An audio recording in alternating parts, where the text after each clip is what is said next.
right, Battletech fans, so here we are in fabulous Sacramento, California for another edition of Before the Fight. And I've got my featured player, Miss Billie Huntley, right here. Say hello to the folks at home. How you doing, everybody? Now, if you don't know, this is the Batchall, the catch-all 2 day. We got some big stompy robots, we got some big guns, and it's fixing to go down right here tomorrow. We got some big rock'em sock'em action, don't we?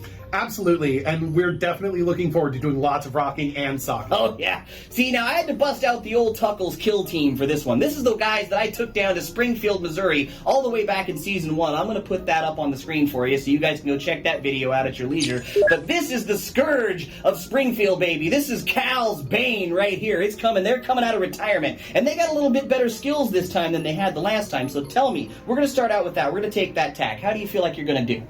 You know, I'm going up against a really tough opponent. Tuck, you have a lot more experience than I do. I've only been playing for a couple of years.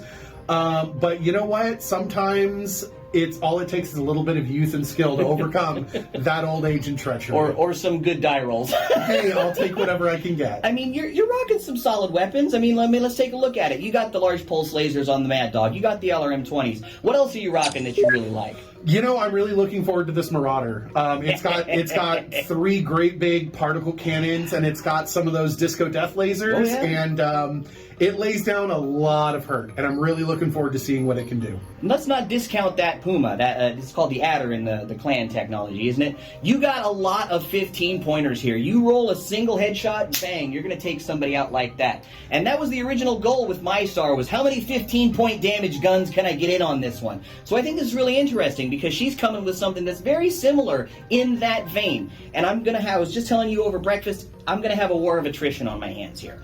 I don't know exactly how this is going to shake out. And a lot of times I can sit and think in my head and be like, yeah, I know how this is going to go. But this time, you know, it's just kind of an outlier, and I'm really interested to see how things go. But you just mentioned how you'd only been playing for a couple of years, so let's talk about that. How did you get into Battletech? So I got into Battletech when I was living in Oklahoma. I didn't really have a whole lot of friends, and I saw a demonstration going on for Battletech.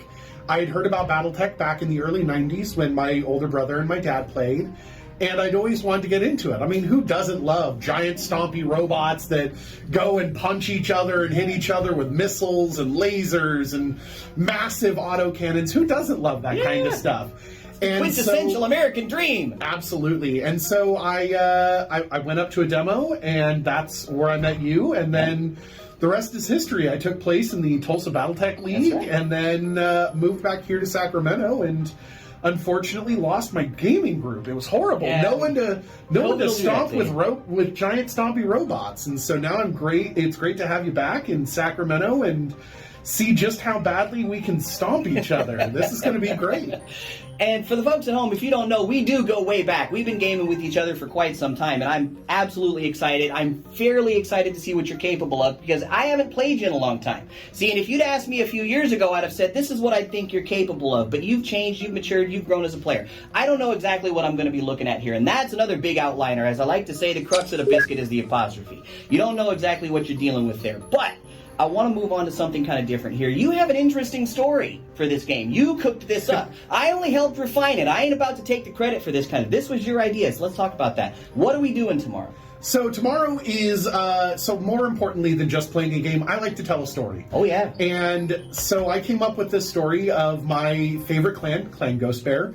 I know I'm rocking the Falcon shirt, but I love them too. You and your radioactive chickens.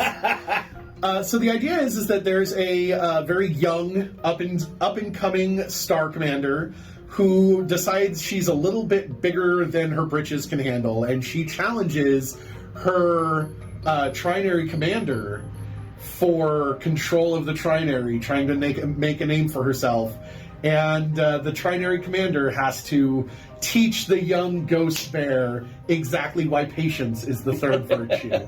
Gotta put him down. See, and I feel that, because I used to be, way back when, I always felt like I was always the kid in the room when it came to this. And the folks, you can see my hair, you've seen my silver beard when I got it. I am no longer the kid anywhere I go anymore. I'm 40 years old now, y'all. So I definitely feel the part of the old grog, like when it comes to this scenario. And so when you put that over to me, I was like, oh man, that's perfect. You know, you've got your character, then I've got, you know, I've been around the block a few times. Can I do it? You know, and that's kind of interesting. So let me ask you this. you're going into this fight. You know that I've got some more experience over you. I always tell folks, yeah, that's cool in the gang. But no matter how much experience somebody has, no matter how many times they've done this dance, you get those die rolls, you get them lining up, the RNGesus is in your favor, it doesn't matter. Like, that's all mitigated at that point.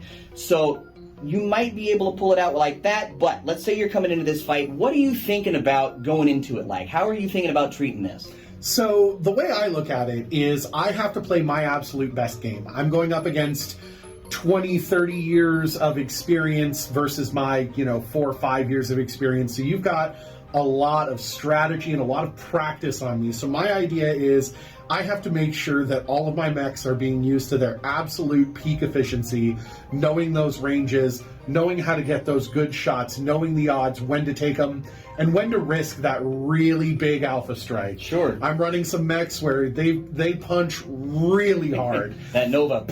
Yeah, punch real hard and then explode. But the idea is as long as I can play my absolute best game, the stars are pretty evenly matched. Sure. I've got a little bit of an edge, so we'll see how that plays out. But the idea is that if I play my absolute best game, maybe that efficiency can edge out those years of experience. And you do have the 171 BV2 advantage over me, which in the grand scheme of things, it's not that crazy of a difference. But any advantage is still a good advantage. We were talking about battle value, just a little earlier, and we were talking about how you have a lot of battle value, and that gave me a lot of stuff to play with. I remember when we were having this conversation, and I said, oh, really, you're giving me this much? Well, I know what I'm doing. And I showed you the forces, and you went, I'm gonna die. This is how it ends. And here's the deal. I don't have as big of a chunky boy on my side as that Marauder 2. I am going to have to play the long game in this one. I'm going to have to take that Timberwolf, and I'm going to have to hope against hope that speed is armor. Because if that Marauder 2C gets me with enough good punches, I'm in deep, deep Christmas guacamole, and I'm not looking forward to having to be on the receiving end of that. You're really behind the 8-ball then. Then, you got your Adder. He's going up against the Cougar, most likely. See, the Cougar, he can fire those 2 PPCs. The Adder can't, but the Adder has the speed advantage there. And I'm a little slower on the back end there. You were telling me earlier you think you have the speed advantage on me. I do. I've got a mech with some jump jets it's got those great big jumps whenever it wants them. I've got a little bit of a speed advantage, and I'm really hoping to use that to, get in, open up one of those sides, and then stick to that side, hammer it in there, and use that speed advantage to my best efficiency, and make sure that I use that to keep the damage spread out over all of my armor, not just one side, as much as possible. You know what I think is kind of interesting about these forces is I have what I feel like is a very hyper-focused group of mechs. These mechs are very good at one thing, and they're useful in, one, maybe 2 ways. How I feel when I look at your force is that for a generalized group of mechs, you have a far more, spread out ability to do things. You cover more ground there. That's in your wheelhouse, whereas mine is, like I say, I got that Cougar. I can fire the 2 PPCs, that's nice, but it's not as fast. You've got the Adder, it shoots the 2 PPCs, it's a little bit slower, but you got that targeting computer. Or you got the pulse lasers on the Mad Dog, where I just have the 2 slug throwers, and I gotta get lucky with those things. So you see what I'm saying? How do you feel about that? I'm actually really counting on the idea of not having ammo in most of my mechs. I'm really counting on that because those ammo explosions will blow off parts of your mech faster than anything else.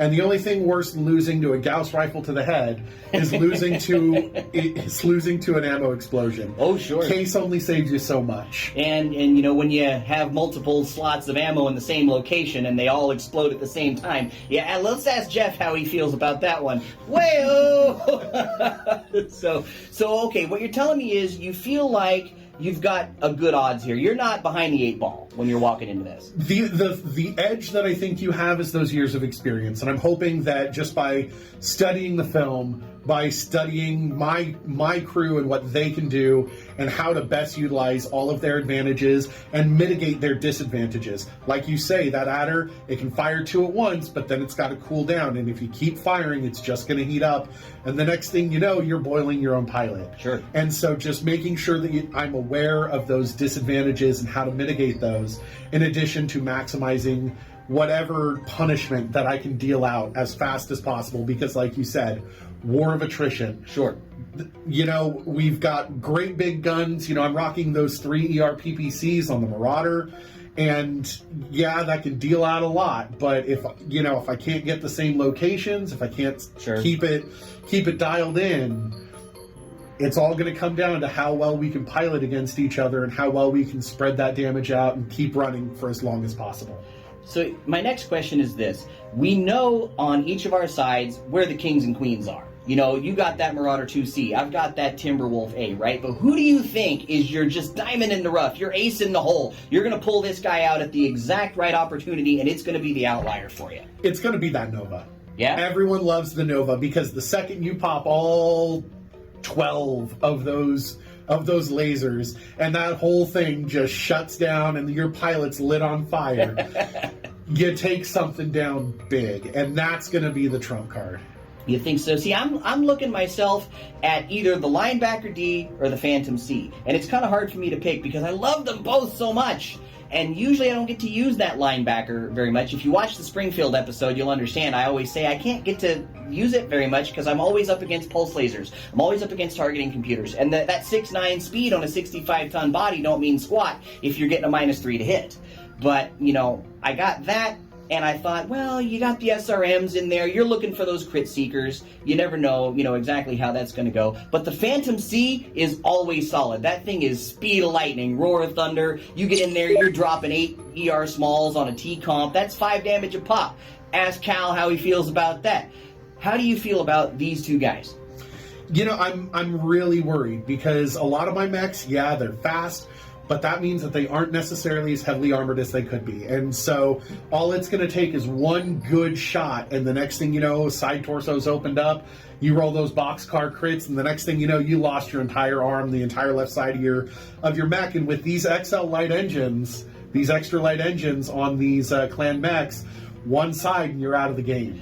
No. You only have 2 slots of engines in the side torso. So that will hose you because you'll have 10 heat that you have to deal with. It's the inner sphere ones you're thinking of. See, this is why you've got the experience edge. So you see the clan mechs are great. You can lose a side torso and you can still be all right. But any through armor critical to the engine puts you out of order there. And then you've got plus 10 heat for the rest of the game. And these clans' weapons, they generate a lot of heat. So you're really behind the 8 ball when you've lost that side torso. It's not so much about one more engine hit kills me. It's more about I can't defend myself now because the second I do that, my heat just goes and there ain't nothing to do about it. Absolutely. I'm looking at your guys and I'm thinking, okay, the adder, yeah, it's cool. I don't want to get cocky, but I'm not scared of it. It's you do it. If you do it and you shoot both PPCs at me, that's what I'm going to have to capitalize. And I feel like you're smart enough to know that you're going to fire those 2 guns only at an opportune moment. You're not just going to run out there guns blazing. So I'm not stupid enough to think that I'm going to walk into that fight. Honestly, though, that Marauder 2C scares me. It's like George Foreman, okay? That is what that mech is. And I don't know if anybody remembers one of the last fights Foreman was in, but he just sat there and kind of rope-a-doped like he took it all because he could, and then it was just one bang, bang, and it's over. And that's all it takes with that guy. It's those head cannons that'll turn you in. Oh, and the Mad Cat, don't get me wrong, I love it to death. I still think it's one of the best heavy mechs that was ever made. Even if it is min-maxed all to death and stuff like that, I'm going to have to hope for the same thing there. You go for that PPC to the head, you go for those medium pulse lasers. I feel like that duel is a far-gone conclusion. Well, I can hope that it comes out in my advantage, and that's all I'm going to hope for is keeping that hope alive, because all it's going to take is just one turn of the dice, and all of a sudden my big stompy robot turns into a big headless robot. Driving a convertible, right? Absolutely. So let me ask you this. You have been playing Battletech for a decent amount of time. So at that point, you've accumulated a nice little body of memories that you can draw from. So tell me right now, what is some of your favorite memories of Battletech? My absolute favorite memory was part of the Tulsa Battletech League. I had gotten to the final 2, the final showcase showdown, and here I am. I don't even remember what mech I'm in, but I'm overheating. Everything's gone to heck. I'm out of armor. I'm out of weapons. So I go for the death from above. I was rocking the Highlander burial without a Highlander. Right. and my opponent shot me out of the sky. Oof. It was rough, but you know what? If you don't go big, you go home.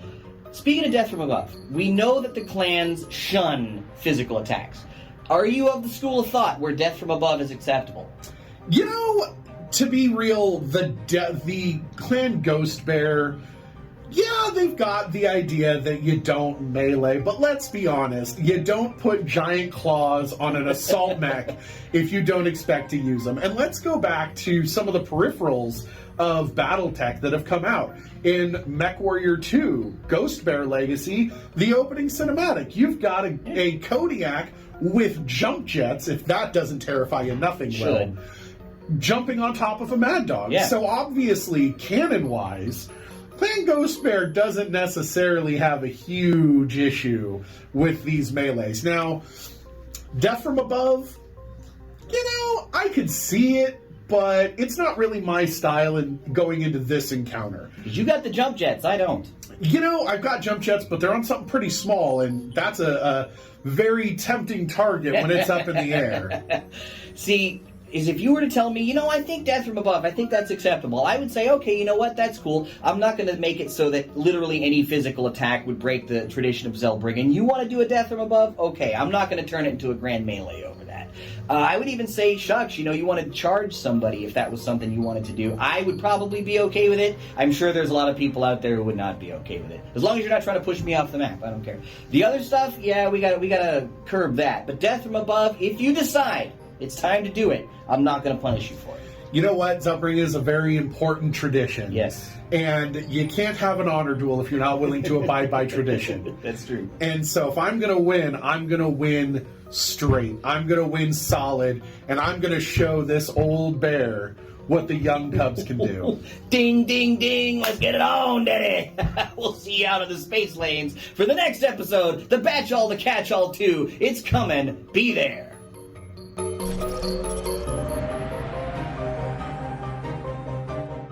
Be sure to smash our like button and subscribe to our channel. Crowdfunding is when lots of people give you small amounts of money to help your passion project come to life.